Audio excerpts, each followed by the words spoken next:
सिसिला की सौतेली माँ उससे बहुत बुरा व्यवहार करती है, पर 3 परियों उससे बहुत अच्छा व्यवहार करती हैं। जलन से भरी उसकी सौतेली माँ अपनी बेटी को उन परियों के पास भेजती है, पर उसको वहाँ बहुत डांट पड़ती है। इस वजह से वह अपनी सौतेली बेटी को सुअर चराने के लिए भेज देती है। एक बड़ा लॉर्ड उससे प्रेम करने लग जाता है, पर सौतेली माँ अपनी चालाकी से अपनी बदसूरत बेटी उसको दे देती है। फिर वह अपनी सौतेली बेटी को एक बर्तन में रखती है ताकि वो उसके ऊपर उबलता हुआ पानी डाल सके। लॉर्ड को इस अत्याचार का पता चल जाता है तो वह सिसिला को बाहर निकाल लेता है और उस बदसूरत लड़की को उस बर्तन में रख देता है। मोह आती है और उसके ऊपर उबलता हुआ पानी डाल देती है। जब उसे अपनी गलती का पता चलता है तो वह अपने आप को मार लेती है। सियोमेटिला की कहानी की बहुत प्रशंसा हुई कि वह एक बहुत सुंदर कहानी थी। घियाकोवा ने देखा कि अब सब लोग चुप हो गए हैं तो वह बोली, अगर मैं राजकुमार और राजकुमारी जी का हुक्म मानने के लिए बाध्य नहीं होती जो गाड़ी को उठाने के लिए एक केन का काम करता है, तो मैं अपनी बेकार की बात यही खत्म करती हूँ, क्योंकि फिर मुझे सियोमेटिला के कहे गए मीठे शब्दों के मुकाबले में ये लगता है कि मेरे मुंह से कुछ बहुत गलत निकल गया है। पर जैसी कि मेरे लॉर्ड की इच्छा है, मैं कोशिश करूंगी कि मैं एक ऐसी कहानी कहूँ जिसमें एक द्वेष भरी स्त्री को सजा मिली हो, जिसने अपनी सौतेली बेटी को नीचे धकेलने की बजाय उसे आसमान तक उठा दिया हो। माचानीज के एक गांव में कैरेडोनिया रहती थी जो हर एक से बहुत जलती थी। नाम की एक विधवा, वह अपने किसी पड़ोसी को प्यार नहीं करती थी और अगर किसी के बारे में कोई अच्छी बात सुन लेती थी तो वह उसके दिमाग में कड़वाहट बनकर घूमती रहती। वो किसी स्त्री या आदमी को खुश नहीं देख सकती थी और अगर देखती तो तुरंत ही फट पड़ती। इस स्त्री की एक बेटी थी जिसका नाम था ग्रेनिजिया। नवासी यह बहुत बदसूरत थी, समुद्री भूत जैसी, एक चौरस की गई बोतल के डिजाइन जैसी। उसके सिर में बहुत सारी जुएं थीं। उसके वाल हमेशा उलझे रहते। उसकी आंखें फूली हुई थीं। मोटी गोल सी नाक थी। दांतों पर गंदगी लगी रहती। डॉगफिश जैसा मुंह था। बुलबुल जैसी गर्दन थी। उसके कंधे गोल थे, पतली लंबी वहें थीं, टेढ़ी टांगें थीं। कुल मिलाकर वह एक बदसूरत जादूगरनी लगती थी। पर इस सब के बावजूद उसकी माँ सोचती थी कि वह बहुत सुंदर थी। इतनी सुंदर थी कि कोई भी चित्रकार उसका चित्र बनाना चाहेगा। अब हुआ ये कि इस विधवा ने मिको एंटोनो नाम के एक आदमी से शादी कर ली जो पेमकुओकोलो का रहने वाला था और एक बहुत अमीर किसान था। वह 2 बार उस गांव का मेयर भी चुना जा चुका था और उस गांव के लोग उसकी बहुत इज्जत करते थे। मिको की एक बेटी थी सिसिला, जो दुनिया भर में बहुत सुंदर थी। उसकी आंखें ऐसी थी कि कोई भी उसकी तरफ खींचा चला आता। उसका छोटा सा प्यारा सा मुंह था जिसे चूमकर कोई भी प्रेम के सागर में डूब जाता। उसका गला बहुत मीठा था। वह देखने बहुत अच्छी लगती थी, प्यार करने वाली लगती थी। उसकी मुस्कान जादू भरी थी। बस उसकी प्रशंसा बहुत हो गई। अब मेरे पास उसकी प्रशंसा के लिए और शब्द नहीं हैं। वह किसी भी चित्रकार का मॉडल थी। वह उसमें कोई गलती नहीं निकाल सकता था। लेकिन कैरेडोनिया जब उसकी सुंदरता के मुकाबले में अपनी बेटी को सहता हुआ देखती तो वह उसे ऐसे लगती जैसे मखमल की गद्दी के पास रसोई घर को साफ करने वाला कोई कपड़ा हो या फिर किसी चिकनाई लगे पतीले का तला हो, तो उसका दिल जलन से भर जाता। उसकी यह जलन जल्दी ही फूट पड़ी। अब वह अपने आप को फांसी तो नहीं लगा सकती थी, सो उसने अपनी सौतेली बेटी के साथ खुले रूप से बुरा व्यवहार करना शुरू कर दिया। वह अपनी बेटी को बहुत बढ़िया ऊनी स्कर्ट पहनाती जिसमें चारों तरफ फर लगा होता और शनील का ब्लाउज पहनाती और अपनी सौतेली बेटी को सबसे खराब कपड़े पहनाती। उसकी अपनी बेटी सबसे अच्छी सफ़ेद डबल रोटी खाती और वह अपनी सौतेली बेटी को काली डबल रोटी के सख्त टुकड़े खाने को देती। वह अपनी बेटी को भगवान की देन समझकर बहुत संभाल कर रखती और सौतेली बेटी से कपड़े धोने से लेकर बर्तन धोने, बिस्तर बनाने, सुअरों को खाना खिलाने, गधे की देखभाल करने और घर की सफाई तक का सारा काम कराती। वह लड़की ये सब काम बड़े ढंग से करती और अपनी सौतेली माँ को खुश करने के लिए थकान के बाद भी करती। पर अपनी खुशकिस्मती से एक दिन ये दुखी लड़की अपने घर से थोड़ी दूर कूड़ा फेंकने के लिए एक ढालू जगह गई। कूड़े की टोकरी बड़ी थी। कूड़ा फेंकते समय वो उसके हाथ से फिसल गई और नीचे गिर पड़ी। वो वहां खड़ी देखती रह गई कि वो उसे कैसे आसान से आसान तरीके से उठाए। वो अभी खड़ी यह सोच ही रही थी कि एक बदसूरत जादूगर वहां आया। तुम उसे देखकर यह नहीं बता सकते कि वो असली ईस्प था या फिर कोई नकली बदसूरत भिखारी। असल में वह एक गुल था। उसके बाल शाही के वालों की तरह से खड़े हुए थे, काले और तने हुए। उनमें से हड्डियों की बदबू आ रही थी। उसका माथ झुर्रियों से भरा हुआ था जिससे ऐसा लग रहा था जैसे उस पर हल चलाया गया हो। उसकी भौहें बहुत ही घनी और ऊबड़ खाबड़ थीं। उसकी आंखें टेढ़ी थीं और गड्ढे में धंसी हुई थीं। उसके मुंह से झाग निकल रहे थे जहां से उसके दो जंगली सुअर के दांत जैसे दांत निकल रहे थे। उसकी छाती पर बड़े बड़े गुमड़े पड़े हुए थे और उस पर इतने वाल थे जिनसे एक गद्दा भरा जा सकता था। वह कुबड़ा था, गोल पेट वाला था। उसकी पतली पतली टांगें थीं और टेढ़े पैर थे। इस तरह उसकी शक्ल सूरत कुछ ऐसी थी कि तुम उसे देखकर डर के मारे अपना मुंह टेढ़ा मेढ़ा कर सकते थे। हालांकि सिसेला ने भी यह भयानक शक्ल देखी पर उसने अपने दिल से डर निकाल दिया और अपना दिल मजबूत करके बोली, ओ भले आदमी, क्या तुम मेरी टोकरी मुझे उठा दोगे जो मेरे हाथों से फिसल गई है? भगवान करे कि तुम किसी अमीर लड़की से शादी कर सको। गुल बोला, प्यारी बेटी, आओ नीचे आ जाओ और अपने आप ही ले लो। और वह अच्छी लड़की जड़ें और शाखाएं पकड़ पकड़ कर नीचे उतर गई। जब वह जमीन पर पहुंची तो वहां उसे 3 परियों मिली। तीनों एक दूसरी से ज्यादा सुंदर थी। उनके बाल सुनहरी थे, उनके चेहरे 14वीं के चांद जैसे थे, उनकी आंखें बोलती थीं और उनके मुंह चुंबन को आमंत्रण देते थे। और इससे ज्यादा क्या, पतली लंबी गर्दनें, कोमल हाथ, छोटे छोटे पैर और एक ऐसी शान जिसे तस्वीर में जड़ दिया गया हो। उन्होंने सिसेला का प्रेम से स्वागत किया। उन्होंने उसे चूमा, सहलाया और फिर हाथ पकड़कर कूड़े के ढेर के नीचे बने एक घर में ले गईं जो किसी राजा के रहने के लायक था। जैसे ही वे अंदर पहुंची तो वे सब तुर्की के बने हुए कालीन पर बैठ गईं। उस पर मखमल के तकिए रखे हुए थे। फिर उन्होंने सिसेला की तरफ सिर झुकाते हुए सिसेला से अपने वालों में कंघी करने के लिए कहा। जब उसने भैंस के सींग की बनी कंघी से अपना काम खत्म कर लिया, उनमें से एक परी बोली, प्यारी बच्ची, तुझे मेरे सिर में क्या दिखाई देता है? सिसेला ने बड़ी शांति से कहा, मुझे आपके सिर में छोटी छोटी जूं और उनके अंडे, मोती और गार्नेट दिखाई दे रहे हैं। उसका यह अच्छा व्यवहार तीनों परियों को बहुत पसंद आया। जब उसने उनके वालों की चोटी बनाकर उनके कंधों पर लटका दी तो वे उसे उस जादुई महल घुमाने ले गईं। वहां उसने बहुत सुंदर सुंदर मेजें देखी जिन पर सुंदर चेस्टनट के पेड़ खुदे हुए थे। वहां कुछ बक्से थे जो चमड़ा जड़े थे और जिनके कोने पीतल के थे। अखरोट की मेजें थीं जो इतनी चमकीली थीं कि उनमें अपनी शक्ल आसानी से देखी जा सकती थी। वहां 2 अलमारियों थीं जो बहुत चमक रही थीं। हरे रंग के मेजपोश थे जिन पर फूल कड़े हुए थे। ऊंची पीठ वाली घोड़े के चमड़े की कुर्सियों थीं और भी बहुत सारा ऐशो आराम का सामान था जिनको देखकर आश्चर्य होता था। सिसेला तो घर की शानो शौकत देखती की देखती रह गई, पर जैसे और बदतमीज लोग व्यवहार करते हैं उसने ऐसा कुछ भी नहीं किया। आखिर वे उसे एक कपड़ों की अलमारी के पास ले गईं। वहां उन्होंने उसको स्पेन का कीमती कमोरा दिखाया, लंबी पोशाकें दिखाईं जिनकी चौड़ी चौड़ी वहें थीं और वे सोने से कड़ी थीं। कैटेलुफो की बिस्तर वाली चादरें दिखाईं, टफेटा के गद्दे दिखाए, असली फूलों के तकिए दिखाए और आधे चौद की और सौंप की जीभ की शक्ल के टोटके दिखाए। सफ़ेद और नीले क्रिस्टल के खिलौने दिखाए, गेहूं की बाल और लिली की शक्ल के रत्न दिखाए, सिर पर पहनने वाले पंख दिखाए, मीने और चांदी में जड़े गार्नेट के गहने दिखाए और हजारों और चीजें दिखाईं। फिर उन्होंने सिसेला से कहा कि वहां से जो जितना जितना चाहे ले सकती है। पर सिसेला ने जो तेल की तरह नम्र थी सब कीमती चीजों को छोड़कर एक बहुत ही सस्ती सी स्कर्ट ले ली। परियों उसे देख रही थीं। वे बोली, प्रिय, तुम किस दरवाजे से बाहर जाओगी? सिसेला बोली कि वह घुड़साल के दरवाजे से ही जाना पसंद करेगी।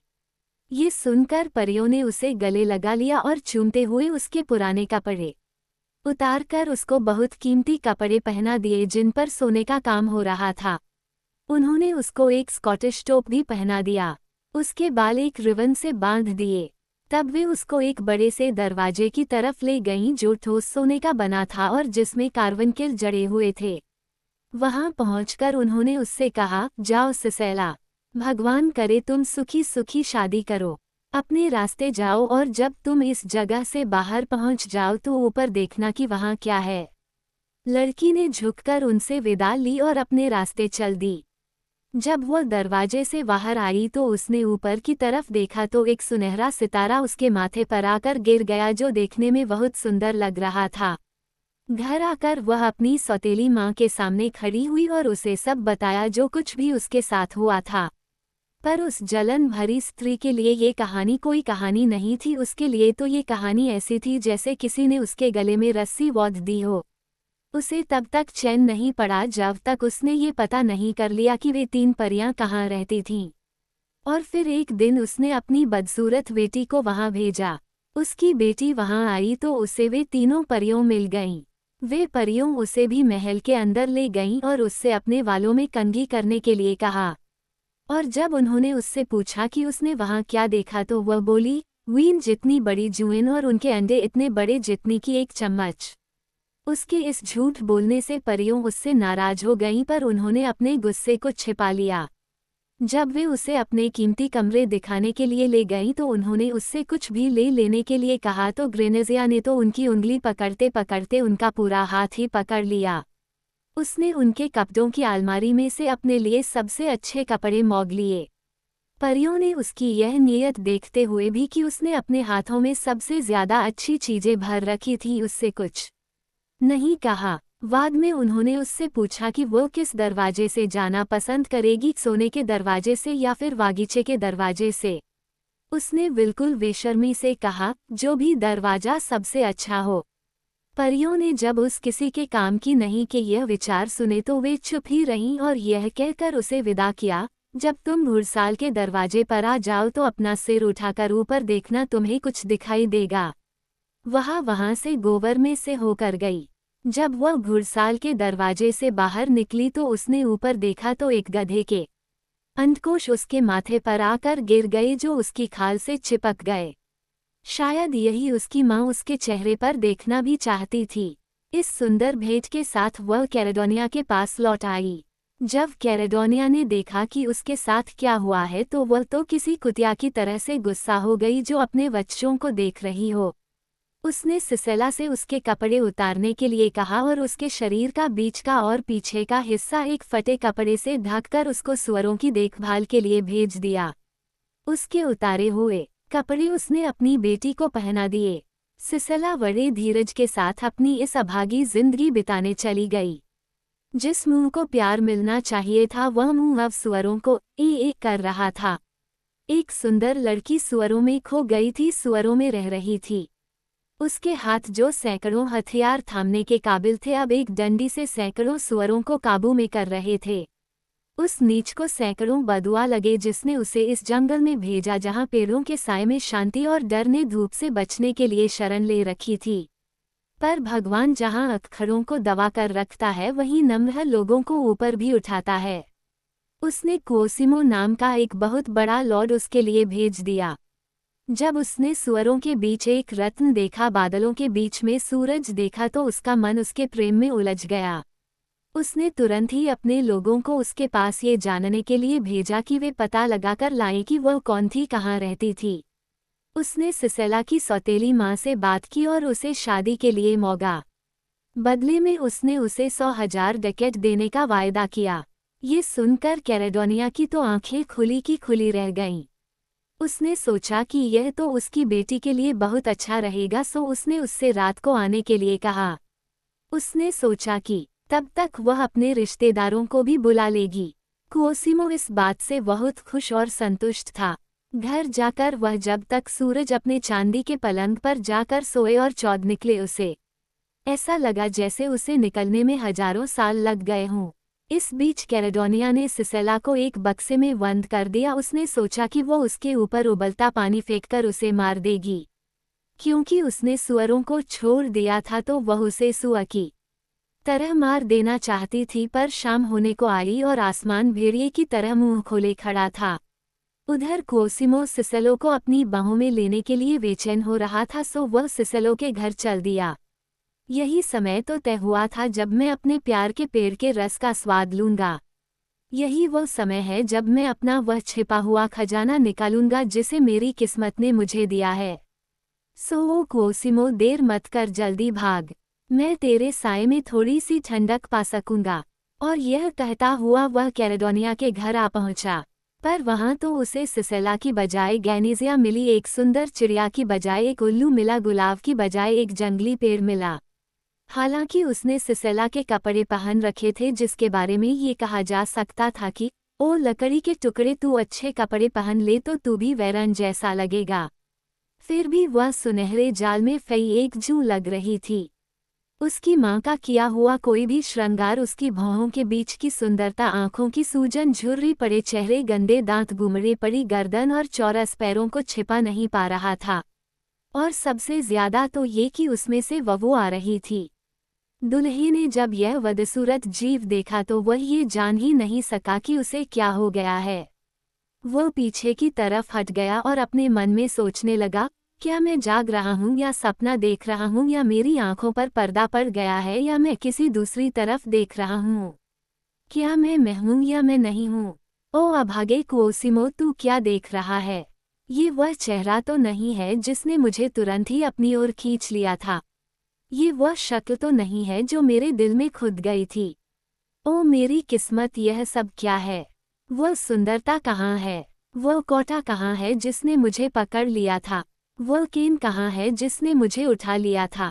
वह तीर कहाँ है जो मेरे दिल में आकर लग गया था? मुझे मालूम था कि मोमबत्ती की रोशनी में न तो स्त्रियों और न ही कपड़ा खरीदना चाहिए, पर यह सौदा तो मैंने सूरज की रोशनी में किया था। अफसोस कि इस सुबह का सोना पीतल में बदल गया, हीरा कांच में बदल गया, दाढ़ी कोटों में बदल गई। वह ऐसा ऐसा कुछ कुछ बोलता रहा और अपने दांत पीसता रहा। आखिर जरूरत से मजबूर होकर उसने ग्रनेजिया को एक चुंबन दिया, वह भी ऐसा चुंबन जैसे वह कोई बहुत ही पुराना फूलदान चूम रहा हो। वो उसके पास तक गया और उसको चूमने से पहले उसने 3 बार अपना मुंह उसके पास से हटाया। आखिरी बार जब वह अपना मुंह उसके मुंह के पास ले गया तो उसे ऐसा लगा जैसे वह शाम को चियाजा के समुद्र के किनारे पर खड़ा हो, जहां लड़कियां अरवी खुशबू से अलग कोई दूसरी खुशबू लगाकर वहां आती हों। पर जब भगवान को उसे जवान दिखाना हो तो उसने उसकी सफ़ेद दाढ़ी काली रंग दी हो। उसका घर दूर था, सो उसे उसको बीच में ही पेन कुओकोलो में एक घर में ले जाना पड़ा। उसने वह रात वहां गुजारी। कौन बता सकता है कि वह रात किसकी ज्यादा बुरी थी? हालांकि गर्मियों के दिन थे, सो रात भी 8 घंटे से ज्यादा की नहीं थी, पर उस दिन वह रात उसे जाड़ों की सबसे ज्यादा लंबी रात लगी। दुल्हन को ठंड लग गई थी, सो वह छींकती रही, खौसती रही, कराहती रही। पर कोसिमो खर्राटे मारने का बहाना बनाकर वहां के सख्त बिस्तरे पर उससे जितना दूर लेट सका लेटा रहा। वह कोई बदमज़गी का दृश्य पैदा करना नहीं चाहता था। कितनी बार दुल्हा सूरज को उसके इतना धीरे निकलने के लिए कोसता रहा, क्योंकि उसी की वजह से उसे इस हाल में इतनी देर तक पड़ा रहना पड़ा। और न जाने कितनी बार वह प्रार्थना करता रहा कि यह रात दुल्हन की गर्दन क्यों नहीं तोड़ देती, या सितारे डूब क्यों नहीं जाते, ताकि उसे वहां उतनी देर तक न लेटना पड़े। पर जैसे ही दिन निकला और मुर्गे और बतखें वहां से भागे, वह बिस्तर से कूदा, अपनी बीचेस पहनी और कैलेडोनिया के घर की तरफ उसकी बेटी को बुरा भला कहने के लिए और झाड़ू के डंडे से मारने के लिए भाग गया। वह जब उसके घर पहुंचा तो वह वहां नहीं थी, क्योंकि वह लकड़ी इकट्ठा करने के लिए जंगल गई थी। वहां से आकर वह पानी उबालती ताकि वह उसे वाकुस के मकबरे में बंद सिसेला के ऊपर फेंक सके, जबकि वह तो प्यार की नाव में बैठने के लायक थी। जब कोसिमो कैलेडोनिया को ढूंढ रहा था और वह उसे नहीं मिली तो वह जोर जोर से चिल्लाने लगा, कहाँ है तू? कहाँ है? तभी एक बिल्ली चिल्लाई, म्याऊं म्याऊं, तेरी पत्नी तो बक्से के अंदर है। सो कोसिमो बक्से के पास गया। वहां उसने बहुत ही धीमी धीमी रोने और सिसकने की आवाज सुनी। उसने पास की अंगीठी के पास रखी कुल्हाड़ी उठाए और उससे बक्सा तोड़ डाला। लो, वहां तो उसे ऐसा लगा जैसे कि पर्दा उठ गया हो और उसे एक देवी मिल गई हो।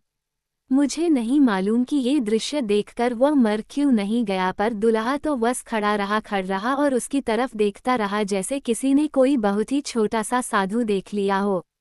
और जब वह अपने आपे में आया तो दौड़कर उसने उसे गले लगा लिया और उससे पूछा कि आओ मेरे दिल के रत्न, मेरी जिंदगी की आशा, इस गंदी जगह किसने तुम्हें मुझसे चुरा लिया था? यह क्या मामला है कि एक फाख्ता इस लकड़ी के पिंजरे में और एक शिकारी चिड़िया मेरी बगल में? ये कैसे हुआ? बोलो, कुछ तो बोलो, मुझे थोड़ी तसल्ली तो दो। तब सिसेला ने उसे सारी बातें बताईं, सिवाय एक बात के कि जब से उसकी सौतेली माँ उस घर में आई है तभी से उसे उस घर में कितना दुख सहना पड़ा है। यहाँ तक कि उसको मारने के लिए कैलेडोनिया ने उसे इस बक्से में बंद कर दिया था। ये सुनकर क्वोसिमो ने उससे ठीक से कपड़े पहनकर दरवाजे के पीछे छिप जाने के लिए कहा। फिर उसने बक्सा वैसा का वैसा ही कर दिया और गैजिया को बुला भेजा। उसने उसे बक्से में धकेल कर कहा, मेमने की तरह अब तुम चुपचाप यहीं बैठी रहो, क्योंकि मैं अब तुम्हारे ऊपर जादू डालने वाला हूँ ताकि तुम्हें कोई बुरी नज़र न लगे। फिर उसने बक्सा ठीक से बंद किया, अपनी पत्नी को गले लगाया और उसे घोड़े पर बिठाकर अपने राज्य पार्करोला की तरफ चल पड़ा। कुछ देर बाद ही कैलेडोनिया लकड़ी का एक बड़ा सा गट्ठर लिए आ पहुंची। उससे उसने एक बहुत बड़ी आग जलाई और उस पर एक बहुत बड़ा बर्तन पानी से भरकर उबलने के लिए रख दिया। जब पानी उबल गया उसने वह पानी उस बक्से में डाल दिया जिसमें अब उसकी अपनी बेटी बैठी थी। इस तरह उसने अपनी बेटी को जला दिया, जो सारे समय अपने दांत भींचे बैठी रही। उसकी खाल ऊपर को ऐसे उठती रही जैसे सांप जब अपनी केंचुली उतारता है तब वह उठती है। और जब उसको लगा कि अब सिसेला मर गई होगी तो उसने वह बक्सा खोल दिया। उस दृश्य को देखकर उसका खून उसकी नसों में बिल्कुल ही जम गया। एक बेरहम माँ ने अपनी ही बेटी को मार डाला। उसने अपने बाल नोच डाले, वह अपना चेहरा और छाती पीटने लगी, अपना सिर दीवार पर मारने लगी, पैर पटके रोई चिल्लाए। ये सब सुनकर सारे गांव वाले इकट्ठे हो गए कि वहां क्या हो गया था। उस समय कोई उसे किसी तरह की कोई तसल्ली नहीं दे सका, कोई सलाह उसका मन मुलायम बना सकी। वो एक कुएं की तरफ दौड़ गई और जाकर उसमें कूद गई। इस तरह वह साबित कर गई, जो आसमान पर थूकता है उसका थूक उसके चेहरे पर ही आकर पड़ता है। कहानी खत्म हो गई थी। राजकुमार के हुक्म के अनुसार सबके सामने जियालेज रसोया और कोला जैकोपो, जो शराब के लिए जिम्मेदार था, वहां आ पहुंचे।